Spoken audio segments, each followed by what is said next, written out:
Hello guys, मेरा नाम है तनवीर और आप सबका स्वागत है XYZ हिंदी मूवी एक्सप्लेनेशन में।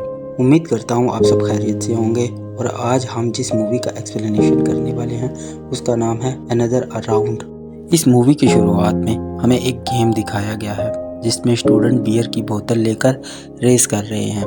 इन्हें ख़ास जगह पर पहुंचकर सभी बोतल ख़त्म करनी है। वोमिटिंग करने पर 1 पॉइंट माइनस हो जाएगा। बोतल ख़त्म करके इन्हें वापस वहीं पहुंचना है जहां से इन्होंने शुरुआत की थी। जीतने वाले को ढेर सारी बियर की बोतल मिलेंगी। ये स्टूडेंट वापस आते हुए मेट्रो बस में काफ़ी हंगामा करते हैं और टिकट चेकर को भी हथकड़ी से बांध देते हैं। स्कूल में प्रिंसिपल टीचर को बता रही है, हमारे स्कूल के बच्चों ने कल रात नशे में होने की वजह से मेट्रो के टिकट चेकर के साथ बदतमीजी की है। मैं मानती हूँ मजा करना अच्छी बात है, लेकिन लिमिट में रहकर। मुझे अब लग रहा है ये लिमिट अब क्रॉस हो रही है। मैंने सोचा है नेक्स्ट सेमेस्टर में जीरो अल्कोहल पॉलिसी लागू की जाए। जीरो अल्कोहल पॉलिसी का मतलब है पूरे स्कूल में सभी प्रकार का नशा बैन कर देना। अगर कोई अल्कोहल लेता पकड़ा गया या बेचता पकड़ा गया तो उसे स्कूल से निकाल दिया जाएगा। मार्टिन हमारी कहानी का अहम किरदार है। मार्टिन इसी स्कूल में टीचर है। इसकी जिंदगी घर और काम दोनों जगह बोरिंग है। घर पर वो मुश्किल से ही अपनी बीवी से बात कर पाता है क्योंकि वो लेट नाइट शिफ्ट पे काम करती है और सुबह मार्टिन काम पर चला जाता है। मार्टिन अपने बच्चों से भी बात नहीं कर पाता।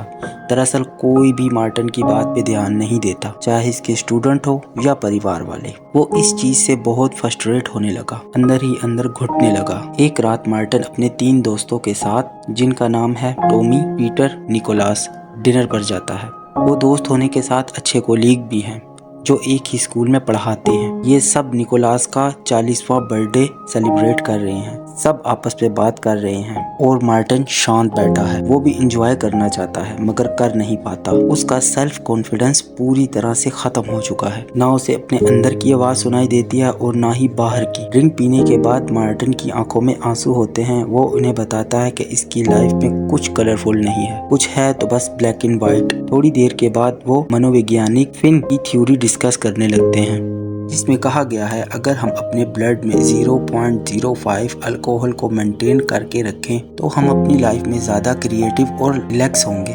लेकिन इन सब में से कोई इस थ्योरी को नहीं अपनाता सिवाय मार्टिन के। वो दिन में ड्रिंक करने लगा। अब वो ज़्यादा कॉन्फिडेंस फील कर रहा था। जैसे ही वो अपनी क्लास में पहुंचा उसने अपने कॉन्फिडेंस से सभी बच्चों को चौंका दिया। पहले वो आता था, बैठता था, पढ़ाता था और चला जाता था, चाहे उसकी कोई बात सुने या ना सुने। लेकिन अब वो क्लास में कम्युनिकेट करना चाहता था। उसने सबसे पहले जोसेफ को दरवाजा बंद करने को कहा।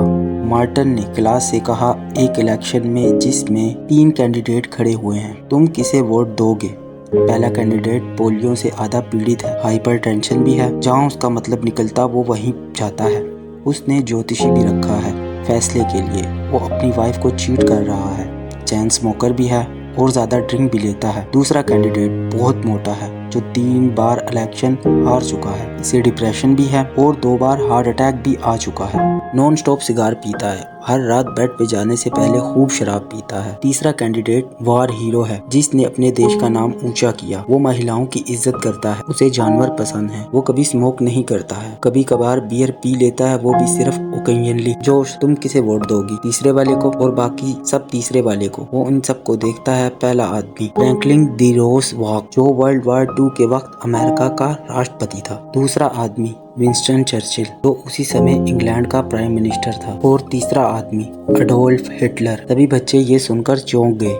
मार्टिन ने कहा, ये सब बताने के पीछे मेरा मकसद ये है, तुम सब समझो ये दुनिया कभी भी वैसी नहीं होगी जैसे तुम उम्मीद करते हो। मार्टिन के दोस्त उसके अंदर पॉजिटिव एनर्जी देखते हैं। वो सब इस खुफिया एक्सपेरिमेंट में शामिल हो गए। उन्होंने कुछ स्ट्रिक्ट रूल बनाए, जैसे 8 बजे के बाद ड्रिंक नहीं लेनी और ना ही वीकेंड पर। उन सब ने तय किया कि ब्लड में 0.5 से ज्यादा अल्कोहल भी नहीं होना चाहिए। वो ये चेक करने के लिए एक मशीन भी ले आए। कुछ ही वक्त में उन्हें फील होने लगा अब वो लाइफ को पहले से ज्यादा एंजॉय कर रहे हैं। टॉमी बच्चों की फुटबॉल टीम का कोच है।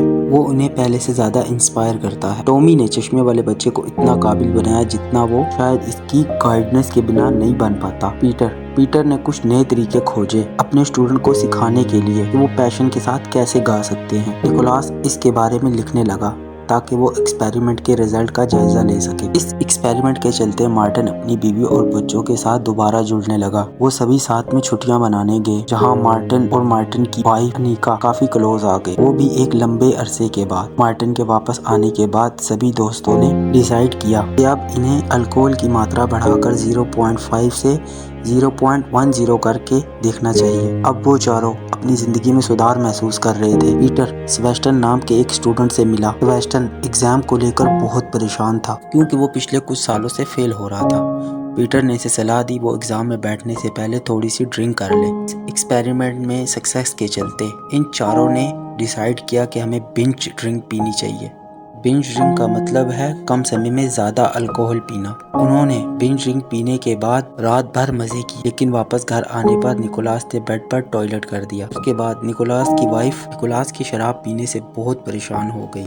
वो बच्चों को लेकर वहाँ से चली गई। मार्टिन भी कम मुसीबत में नहीं था। वो नशे की हालत में अपने पड़ोसियों के दरवाजे पर ही सो गया। मार्टिन के बेटे ने उसे ढूंढ लिया और अपने साथ घर ले गया। अनीका और लड़के अपने पिता से पीने के बारे में बात करते हैं। वो मार्टिन को बताते हैं कि हम जानते हैं आप पिछले कुछ हफ्तों से छुप छुप कर शराब पी रहे हो और हमें इस बारे में चिंता है। कुछ देर बाद मार्टिन और अनीका में बहस हो जाती है। मार्टिन की बीवी उसको कहती है अपने परिवार के साथ तुम कभी मौजूद ही नहीं थे और ना ही अब हो। इस बहस के दौरान अनीका कबूल करती है उसने मार्टिन को चीट किया है। मार्टिन बहुत गुस्से में होता है। वो अनीका और घर को छोड़कर चला जाता है। उसी रात वो सभी दोस्त मिलते हैं और एक्सपेरिमेंट को छोड़ने से पहले आखिरी बार बिंज ड्रिंक पीते हैं। अपनी सामाजिक जिंदगी पर इस एक्सपेरिमेंट का असर देखते हुए उन्होंने इसे छोड़ दिया। कुछ महीने बीत गए। ग्रुप के सभी मेंबर ने शराब पीना बंद कर दी, सिवाय टॉमी के। टॉमी एडिक्ट हो चुका था। स्कूल को पता लग चुका था टॉमी के एडिक्शन के बारे में। उसे जॉब से निकाल दिया गया। मार्टिन उसको घर लेके गया। जब वो नशे में प्रिंसिपल और बाकी स्टाफ के सामने गिर गया, मार्टिन ने उसे कहा मेरे टच में रहना, कोई भी जरूरत हो तो मुझे कॉल करना।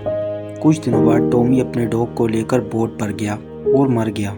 ऑडियंस को पता नहीं चलता वो शराब पी के मरा, डूब कर मरा या फिर इसने सुसाइड। तीनों दोस्त उसके फ्यूनरल को अटेंड करते हैं। वहाँ छोटे बच्चों की फुटबॉल टीम अपने कोच के लिए मौजूद थी। फ्यूनरल के बाद वो तीनों डिनर के लिए जाते हैं। जहाँ मार्टिन को अनीका का मैसेज आता है जिसमें वो कहती है आई मिस यू। मार्टिन अपनी शादी को दूसरा मौका देने के लिए तैयार था। के बाहर इनके स्टूडेंट जो पास हो चुके हैं वो सेलिब्रेट कर रहे हैं। दरअसल डेनमार्क में स्कूल से पास आउट होना बहुत बड़ी बात है। वो इस मौके को त्योहार की तरह सेलिब्रेट करते हैं। वो सभी स्टूडेंट अपने टीचर को भी डांस करने के लिए फोर्स करते हैं। मार्टिन जो जस्ट बेलर डांस रह चुका था, पीटर के साथ डांस करता है। उसने पहले मना कर दिया था, लेकिन उसके दोस्तों के कहने पे अपना डांस दिखाता है। वो अपनी पूरी एनर्जी के साथ डांस करता है और आखिर में एक शानदार छलांग समंदर में लगाता है। यहाँ मूवी एंड हो जाती है। तो दोस्तों, इस मूवी से हमें ये पता लगा कि लाइफ को कभी ज़्यादा सीरियस नहीं लेना चाहिए, बल्कि छोटी छोटी चीज़ों में अपनी खुशी तलाश करनी चाहिए। अपनी फैमिली के साथ वक्त गुजारना चाहिए और सबसे ज़रूरी जो काम हमें पसंद वो करना चाहिए, क्योंकि जब हम ऐसा काम करते हैं जो हमें पसंद है तब हम खुश रहते हैं, और जब हम खुश रहते हैं तो हम अपने आस पड़ोस को भी खुश रखते हैं। दोस्तों, किसी भी प्रकार का नशा शॉर्ट टर्म में आपको खुशी दे सकता है, लेकिन लॉन्ग टर्म में देख के चले तो ये आपकी रेपुटेशन और आपकी लाइफ दोनों आपसे छीन सकता है।